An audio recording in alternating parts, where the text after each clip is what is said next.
শুৱনি আমাৰ গাঁওখনি অতি শুৱনি গছেৰে ভৰা, ডাল ভৰি ভৰি ফল ফুল লাগে, ক'ত পাওঁ তল সৰা।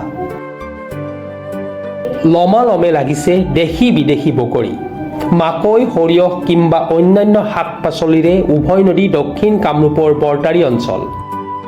উল্লেখ্য যে ইংৰাজী প্ৰায় 1975 চনৰ পিছত মহাবাহু ব্ৰহ্মপুত্ৰৰ প্ৰবল গঢ়খহনীয়াৰ কবলত নিশেষ হৈ যোৱা বৃহৎ গাঁওখন পুনৰ লুইতৰ বালি পৰি চাপৰি সদৃশ হোৱাত গাঁওখনৰ কেইগৰাকীমান উদীয়মান শিক্ষিত যুৱকে 2007 চনৰ পৰা উক্ত চাপৰিত আৰম্ভ কৰিছে কৃষি বিপ্লৱ। সময়ৰ হাতত এই কৃষি বিপ্লৱৰ ধনাত্মক প্ৰভাৱ সমগ্ৰ গাঁওখনতেই বিস্তাৰিত হোৱাত সম্প্ৰতি বৰতাৰী, কন্দলপাৰাকে আদি কৰি অঞ্চলটোৰ প্ৰায় 95% লোক জড়িত হৈ পৰিছে কৃষি কৰ্মৰ লগত। বৰ্তমান সময়ত অঞ্চলটোত প্ৰায় 2000 বিঘা ভূমিত কল খেতি, প্ৰায় 1000 বিঘা ভূমিত বগৰী খেতি, 500 বিঘা ভূমিত মাকৈ, 3,000 পৰা 4,000 বিঘা ভূমিত সৰিয়হৰ উপৰিও বহু হাজাৰ বিঘা ভূমি আৱৰি আছে শাক পাচলিৰ খেতিৰে।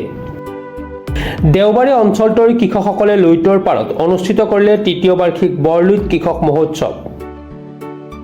ৰাতিপুৱাৰে পৰা বিভিন্ন মাংগলিক অনুষ্ঠানৰ লগতে লুইত পূজন, ভূমি পূজন তথা নাম প্ৰসংগৰে আয়োজন কৰা হয় এই মহোৎসৱ।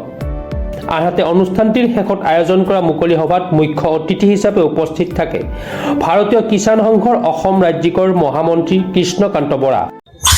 প্ৰথমতে মই আপোনালোক সকলোকে আমাৰ বৰলুইত কৃষক মহোৎসৱৰ জৰিয়তে গোটেই অসমবাসীক এটা ধন্যবাদ জনাইছোঁ যে আমি এই তৃতীয় বাৰ্ষিক যোৱা 2 বছৰত আমি বৰলুইত কৃষক মহোৎসৱ উদযাপন কৰিছিলোঁ আৰু এইবেলিও আমি বৰলুইত কৃষক মহোৎসৱ আমাৰ বৰতাৰী, কন্দলপাৰা অঞ্চলবাসী ৰাইজ মিলিত হৈ আমি এই কৃষক মহোৎসৱ এটা উদযাপন কৰি আহিছোঁ।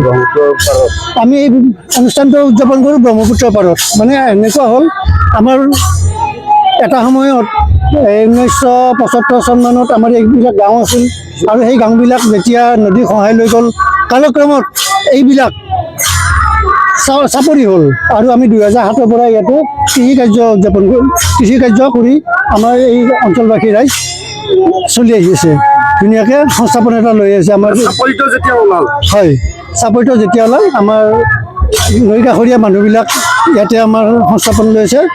ডেকা বন্ধুসকল, শিক্ষিত ডেকা বন্ধুসকলে সকলোৱে ইয়াতে আমাৰ কৃষি কাৰ্যত জড়িত হৈ আছে।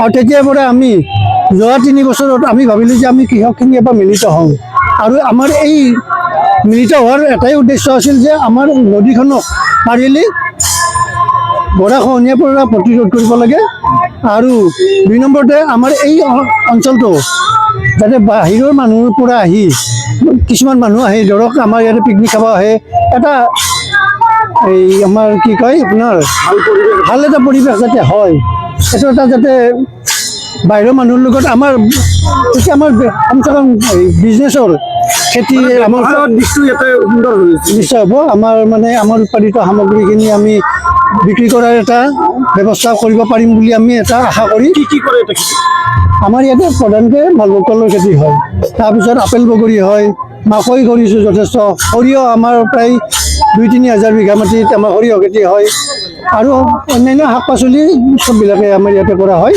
আৰু এনেকৈ আমি হেৰি কৰি আহিছোঁ। সুনীল দাসৰ ৰিপৰ্ট, প্ৰাতঃ টাইম ডিজিটেল।